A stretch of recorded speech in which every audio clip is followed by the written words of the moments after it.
So we're going to be in Judges, the book of Judges, continuing on in our series. It's been going on for quite some time now, but we're in chapter 7. And we're going to do chapter 7 in its entirety today. And it's kind of an exciting, I find it to be an exciting chapter, an exciting text.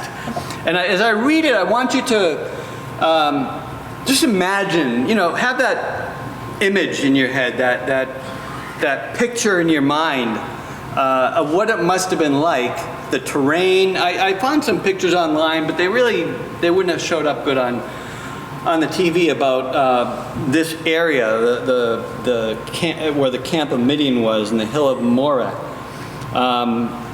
But imagine, high mountains and valleys and greenery and running water and the river running through it, and just have that picture in your mind and try to put yourself in as I'm reading this text. I'm going to read the entirety of chapter 7. It'll take a little bit of time, but I think it's worth it to get that picture fixed, and then we'll dig in and talk about it.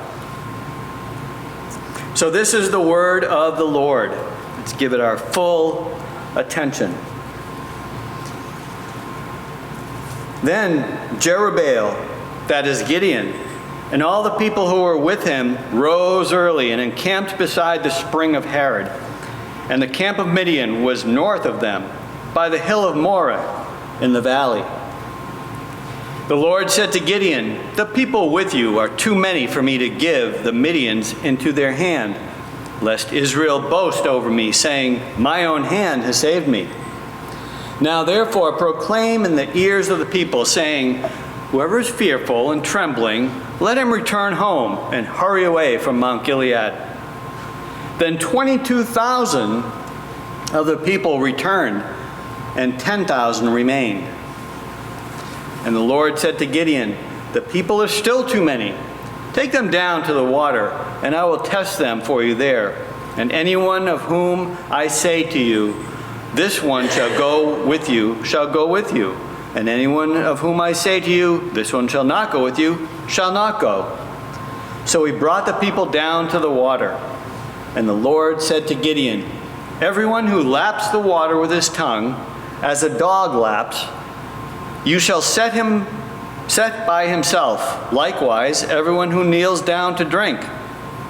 And the number of those who lapped, putting their hands to their mouths, was 300 men. But all the rest of the people knelt down to drink water.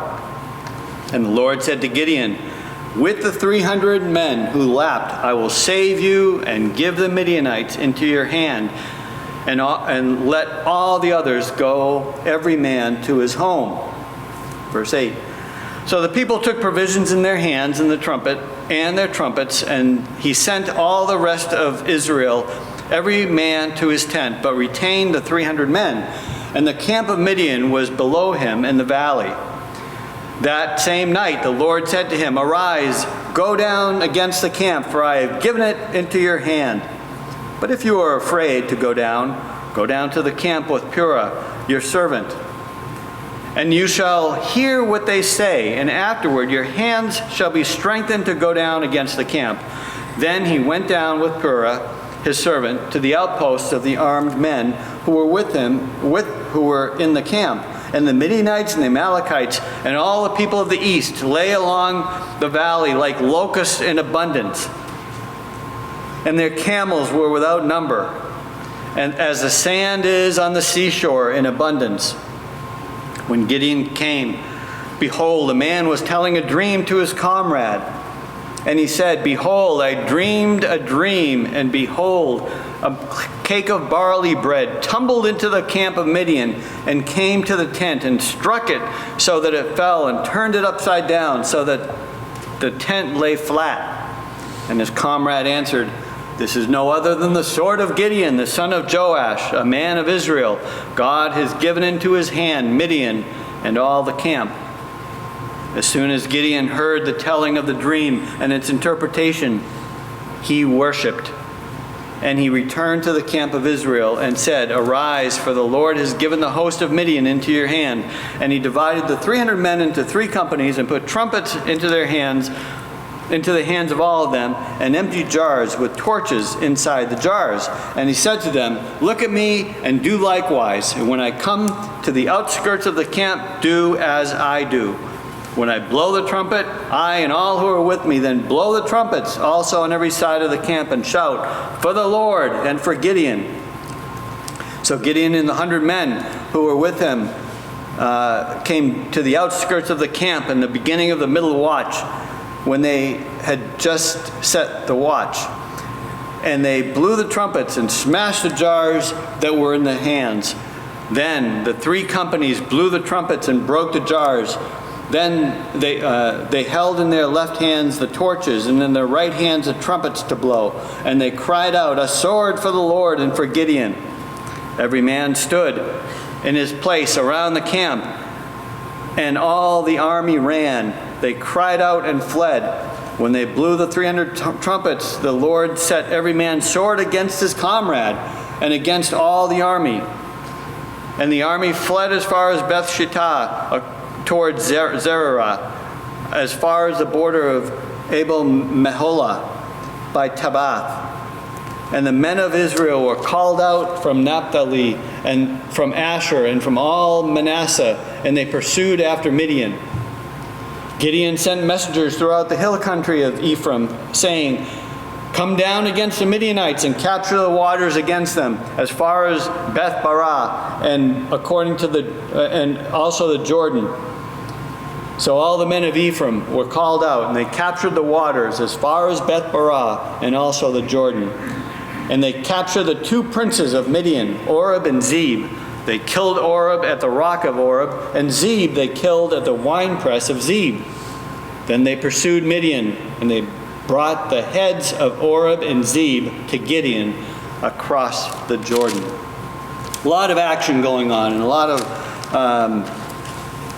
interesting things. And may the Lord give to us understanding and insight into the message that he wants us to have today. That was a long passage. I've been recording for 7.5 minutes or so, and that took a lot out of the time, but I think it's so important. The Word of God is so important, and I wouldn't be surprised if he's speaking something into your hearts right now with some of these passages. But we're going to look a little bit at some of the parts of this, and it's a broad passage. It has a lot of preachable points in it. I'm going to go relatively quickly. We have a business meeting after church, but I'm going to zoom through some of this, but I'll spend some time on some as well. So we see the story start in the beginning of chapter 7 with Gideon and his army of 32,000 people, men, ready for battle. And I'm not a war fighter. I never fought in a battle. I never went to war, but I was in the military, and I'm fascinated by the whole thing of going to war. And when you go to war, you have to know certain things. You have to know, first of all, who your enemy is. Who is it? With whom are you going to war? You have to know that enemy's capabilities. The nature of their weaponry. In this case, the camels, chariots, the swords, the shields. You have to know who you're going up against and what is the capability. You have to know what your mission is. What is my goal? What is the end game of this battle? And what is my strategy going to be? How am I going to attack? How am I going to get to that end game? And then you have to know your exit strategy. What's it going to look like when this war is over? How do we reconstruct the area? Do we just plunder it? What's the exit strategy? So can you imagine Gideon having to figure all these things out, because he was the commander and he had 32,000 soldiers with him, and they were poised for battle. They were right at the enemy. They were right at the brink. And then the Lord comes. And he says, the people with you are too many for me to give the Midianites into their hand. Because God didn't want Israel boasting, saying, oh, we're a mighty people. We 32,000 people knocked out 135,000, and you can get that number from chapter 8, verse 10, that there are about 135,000 of the Midianites and the Amalekites in them. So we knocked out 3 times the amount we are. We're a mighty army. God didn't want that. God is working a deeper meaning through this and deeper truths than just winning the battle. So God devises this way of whittling down Gideon's forces 2 different times. So he tests Gideon, and this is a test between God and Gideon. And isn't it interesting that Gideon tested the Lord twice? You heard last week, right? With Pastor John, with the fleece. He set the fleece out, and I don't remember, the fleece was wet and the ground around it wasn't, or the other way around. And then he said, oh, don't let your anger burn against me. Let me test you again. And now we see the Lord testing Gideon twice, right? The first time he brought the army down to 10,000, and Gideon probably thought, I can probably swing 10,000. I can probably win this battle with 10,000. And God says, the people are still too many. And then he devises his plan. The Lord devises his plan to separate the people more.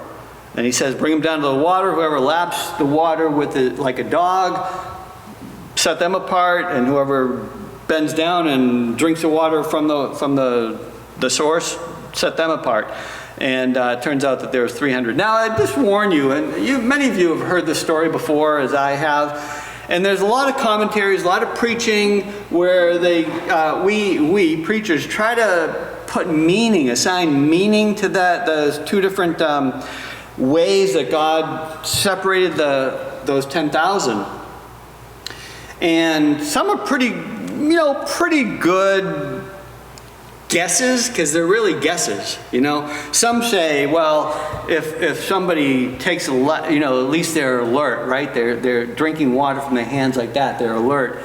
And the people who bend down and stick their face in the water, they could be attacked. Well, that's not necessarily true, because if you're lapping up water, where are your weapons, right? They're somewhere else, where you could be drinking the water and have weapons in your hand. So, there may be just preachers hear other preachers say it, and they say, yeah, that sounds like a good preachable thing, But we really don't know. I personally think that it's just God saying, we're going to divide the group.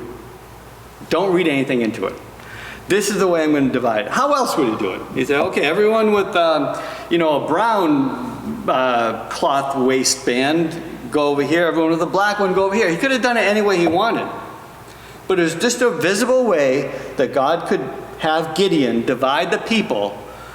Now the first group, those 22,000 men, when Gideon says whoever is fearful and trembling, or the Lord tells Gideon, and Gideon speaks it to his men, whoever is fearful and trembling, let him return home and hurry away from Mount Gilead. That, I think, is something that we have to look at. Those 22,000 out of the 32,000, they already lost the battle in their minds. They were fearful and trembling, not in their own abilities. Because if you look at the whole picture and look at these men, they're probably seasoned warriors, fighters for Israel. They've probably fought many battles. They're probably pretty confident in themselves. But their God was destroyed. Gideon destroyed Baal, and they worshipped Baal. Now their God is destroyed, and they have this new God who's telling them to do something kind of crazy, and they don't have any trust in the God of heaven. So their problem wasn't they didn't think they could handle the task. Their problem was they didn't think the Lord was able to handle the task, because they were untested, their faith was untested, and God was untested as far as they were concerned. So they weren't doubtful of their own ability, they were doubtful of God's ability. And they said, look, if we can get out of this, we're going to get out of it. And they flew and went back home. They said, if Baal was here, we might be able to do it. But we don't know anything about this God that we're hearing about now. And that's such a shame. So the Lord is testing Gideon. The Lord is developing Gideon. I don't have slides to show you my structure, but the way I'm doing it is verses 2 through 7 is the testing of Gideon. And then I'll announce it as I switch over. So this is the testing of Gideon.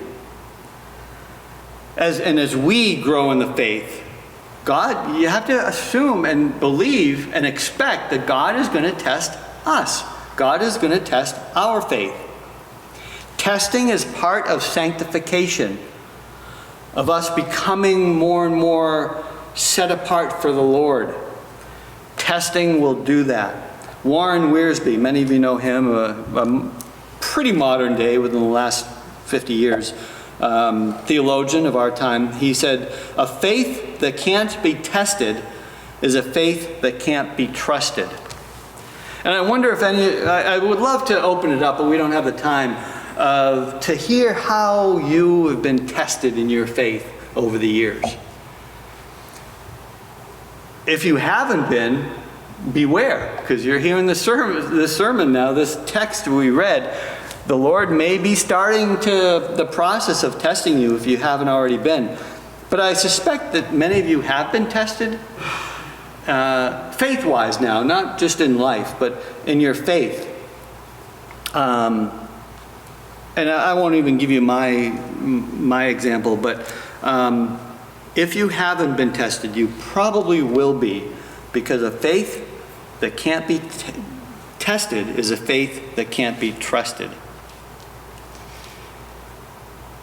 And we see in this story that God is teaching Gideon not to trust in his army, because God is kind of tearing away at his army. He's shrinking it down to almost nothing, from 32,000 down to 300. He's teaching Gideon through all of this not to trust in the army, but to trust in him, in the Lord. And God will demand that from us. I believe he will. I mean, we're in modern day America. This is not ancient Israel. A lot of things are different. But the way God interacts with our souls is very much the same. And he wants our trust, he wants our devotion, he wants to grow us up, he wants to build our faith. And he does it not in the same specific way, but he does it with the same principles in the same basic way. Verses 8 through 14 is God instructs Gideon to reconnoiter the enemy and to reassure him. Reconnoiter is a kind of a military term, to do a reconnaissance of, to reconnoiter, to scope out the situation. And he tells him, go down, if you're afraid to go to battle right now, go down and listen to what the guys are saying. And these two soldiers of the Midianite army, there might be the changing of the shift change for them, because I can't imagine two guys in the middle of the night getting up and say, hey, I had a dream, and tell me about it. But it might have been shift change. So, one might have said, hey, the guy who got up said, hey, I had a dream. And the one who was getting relieved probably said, no doubt, this is Gideon. But Gideon overheard that, and Gideon understood that God preordained that meeting and allowed him to hear that the Midianites have already now realized that they're going to be defeated. And when God tells somebody that it's pretty much a done deal, it brought a lot of confidence to him. And I love in verse 15, as soon as Gideon heard the telling of the dream and its interpretation, he worshiped. Isn't that great? I love that. It stuck out the first time, I mean, I started preparing this. I've read it before, but it really stuck out to me the first time, I don't know, a couple weeks ago I was preparing for the sermon. He heard the telling of the dream, he worshiped. Now, I'd love to carve out a new sermon right now for about 20 minutes. But what does it mean to worship like that? It's like he stood in awe of God. He recognized the greatness and the wonder, and he came very close to the Lord. And he saw the Lord in all his providence and all his glory, and he adored him. He gave him his full adoration. Gideon did to the Lord now. He worshiped him. It could have been he did a dance. It could have been he played a little thing on the stones or something. I mean, but he worshiped the Lord. He knew the Lord had intervened in the situation, was active, was present in the situation, and he acknowledged that. And he entered into the fullness of the Lord at that time.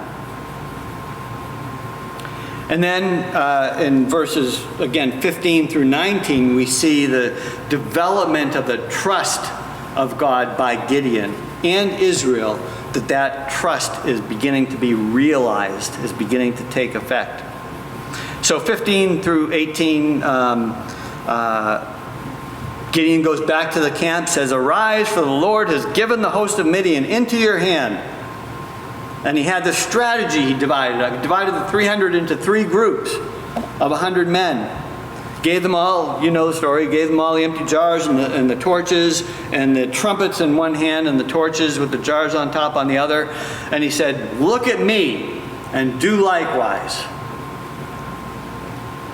A good commander there, right?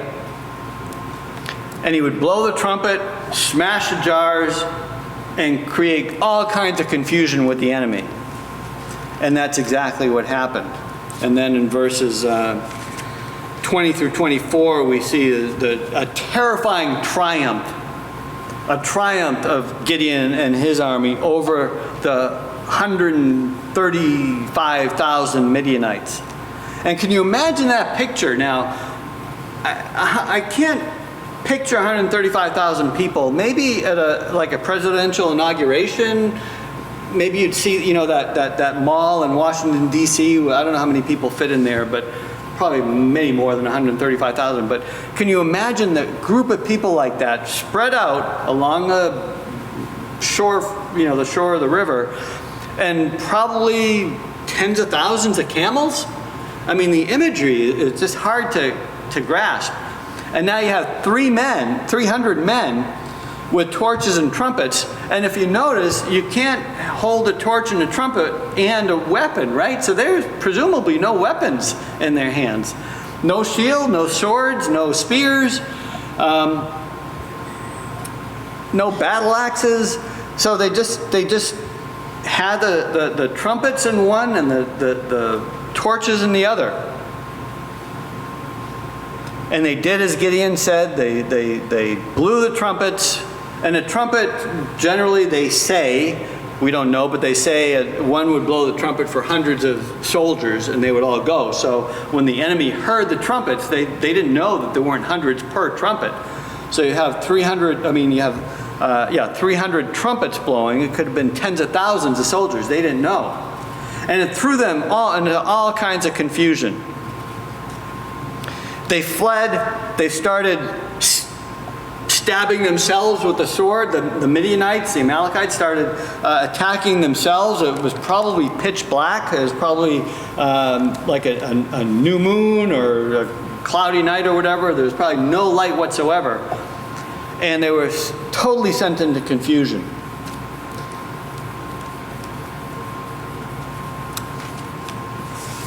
It was a wonderful victory, and the Israelite, the 300 men, didn't have to kill anybody. They didn't have to do anything. They just did the trumpets and the torches, smashed the clay pots, and revealed the light. And all the enemy woke up, were thrown into confusion, started running and killing each other, and they were defeated. Then Gideon, I'm not going to talk too much about 24 and 25, although there is a lot to say, but 24 and 25, Gideon gets some other clans to come and kind of clean up afterwards. And then they bring the severed heads of two of the leaders, the commanders, to the camp.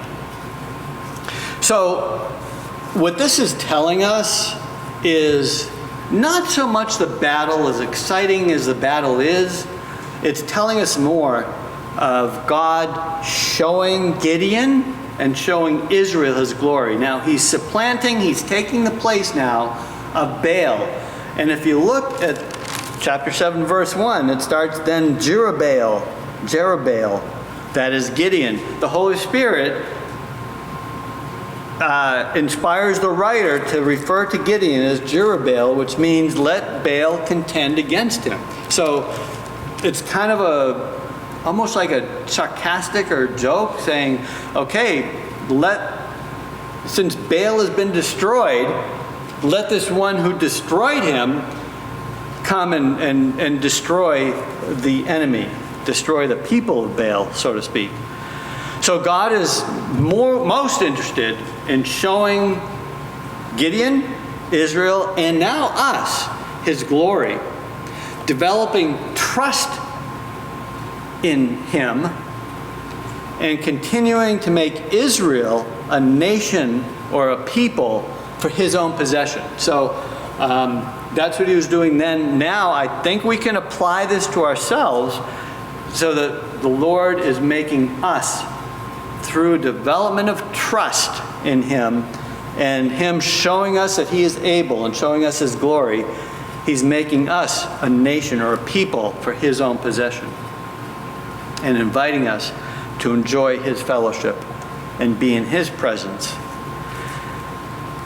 Can we see through this story how God may be revealing his character to us? Because everything about God, now there's things that are common threads through the Bible. One is territory. Everything is taking territory, right? Midian wants to take the territory, hold the territory of the promised land.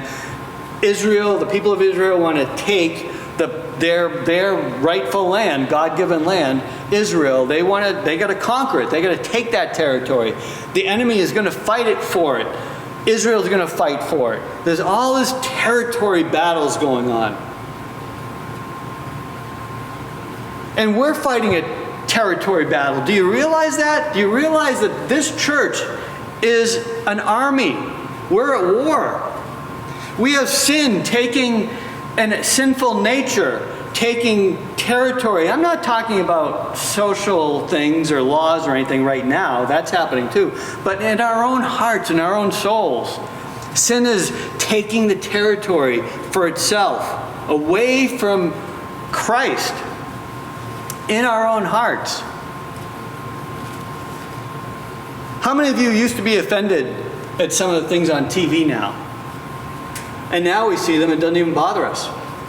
Sin kind of made it so normal that it doesn't affect us anymore. Somebody says, I can't even say it, but GD that, or some derogatory use of the name God or Jesus, and it's happening more and more. They used to get all kinds. You'd always hear about the people who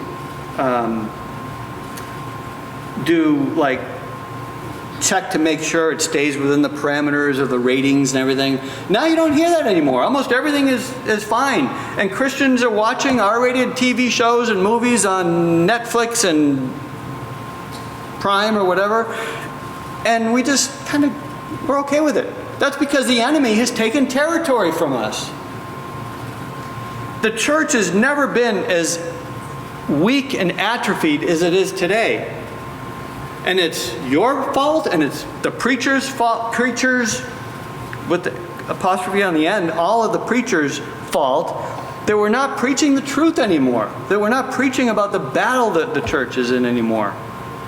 And I'm listening to myself preach, and I'm saying, how dare I preach that to people? Because you don't see me going out to battle against things, do you? But oftentimes the battle is fought privately in our own minds, in our own hearts and souls. It's like when you, guys, when you see a beautiful woman and you avert your eyes, you're worshiping God. You're fighting that battle. When you kind of let your eyes rest on her, you're giving up territory. I don't know so much what women deal with, but there's battles going on there. And when you choose to do the Lord's things the Lord's way, you're at least protecting that territory, maybe even taking territory from the enemy. And we see things socially. You know, I said that didn't apply what I was saying before, but now we see things socially. You know, we look at abortion. We say how horrible abortion is. That's because we don't see fornication as being a problem anymore. And at one time, a generation ago, you'd see fornication as being the big problem. But before that, they didn't see pornography as being a big problem. And before that, lust wasn't a big problem. So it starts with lust, and then maybe pornography, and then fornication, and then now abortion, and now it's late term or post-birth murder. So, you know, we're all pretty okay with people living together with fornication, but don't have an abortion. Now, in the next generation, abortion's going to be fine. Because we've gotten used to it. The enemy has taken that territory. We have to get back to being a Gideon, a people of like Gideon. And even if it's in our own minds, when you're tempted to, when the enemy, and I'm saying the enemy, Satan, devil, demons, our own sinful nature is trying to get territory, say these words: a sword for the Lord and for yourself. For Steve, a sword for the Lord, and for Wanda. Just tell that sin, you're not going to give that territory. Can you imagine, and I say this a lot of times, but can you imagine a church that is really thinking of themselves as an army fighting against the enemies of the cross, the enemies of God?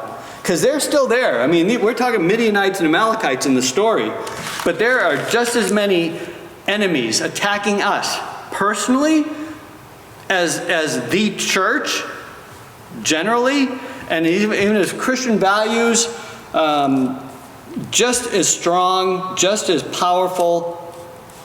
Compared to us, our enemies are giants, right? They're undefeatable. They take whatever joy and leave us with shame and without power. But then we look to the cross and we see our enemy in comparison to the Lord, God. And when we see our enemy compared to Christ, they're nothing but shadows. They're specters. They're powerless. So go to war, starting today. Go to war with the enemies of Christ. Even if you don't have a sword and a shield in your hand, blow the trumpet, quote scripture to that sin, whatever it is. Shine the light of Christ, shine the light of the gospel. And you have the power, because if you have Christ in you, you have the power to make that sin, just like the enemies, flee. See, sin is having its way with the church and with all of us. It's saying, just like the Midianites who used to plunder the land. Remember in chapter 6, beginning of chapter 6, we saw the people of Israel hiding in caves and dens because the Midianites would come through and just plunder all the crops and all the animals and everything else, and then they'd go away and leave nothing. Now, with the Lord on their side, they're not hiding in dens, they're staging from dens, and they attacked and threw into confusion and defeat the Midianites. That happened probably within a matter of days or weeks between chapter 6 and here in chapter 7. And the same can happen with us. I think that the church in general has pretty much relented, yielded, given up, forfeited what we have to the enemy. And we just come to the church and we look happy here and we say, oh, let's go to church. Hope the songs are nice. I hope Steve has a good sermon. But we don't come into the church thinking we got to do war. We got to go to battle against some enemies. So you hold me accountable, I'll hold you accountable. And again, our battles now, we don't take land from physical armies. Personally, the church doesn't do that. We live in America. We don't live in ancient Israel. We don't, we have laws. We like people to be able to, live their lives freely. We don't do that. But internally, we fight this battle. So let's fight the battle with the Lord, being on the Lord's side. People say, whose side is the Lord on? Yours or mine? No, it's who's on the Lord's side. So let's be on the Lord's side. And with Him behind us, a little cake of barley bread with the Lord behind it is a destructive force. And a little bit of trust and faith in the Lord, with the Lord behind it, is a formidable force. So let me pray and let this sink into all of us. Again, I need to listen to this as much as anybody. Pastor, Yes.